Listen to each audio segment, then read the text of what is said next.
Judge tosses Justice Department challenge to Minnesota immigration laws. Today I want to explain a recent courtroom decision that could have far-reaching repercussions. In June, a federal judge, nominated by former President Trump, dismissed a lawsuit filed by the Justice Department against the state of Minnesota and several local jurisdictions. The lawsuit claimed that state and local laws that restrict police from asking about immigration status and limit coordination with Immigration and Customs Enforcement, or ICE, were unconstitutional because they supposedly impeded federal immigration enforcement. The rules at issue were passed in 2019 and 2020.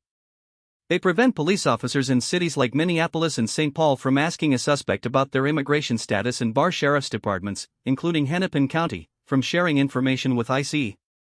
Minnesota's officials argued that these laws are designed to keep undocumented residents safe to cooperate with police and to keep local law enforcement responsibilities entirely under state control. The Justice Department's lawsuit, announced in September, written by the department's office, argued that these restrictions constitute an active and deliberate effort to obstruct federal immigration enforcement.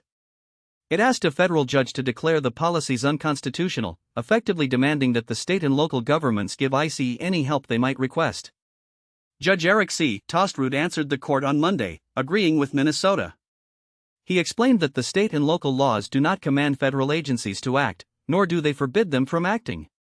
Instead, they simply regulate how state and local officials perform their duties.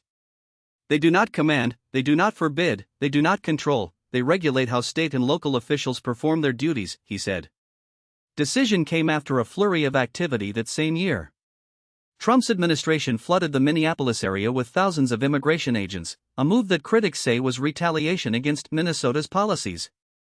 The court ruling reflects an ongoing tug-of-war between the federal government and states over who sets immigration policy.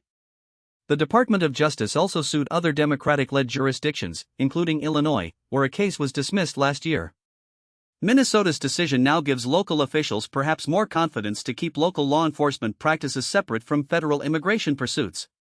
The government has not responded to requests for comment, but officials in Minneapolis and the surrounding county have maintained that open lines of communication with all residents, including undocumented ones, are essential to fighting crime. That's all for today. Thank you for staying with me to wrap up this complex legal battle.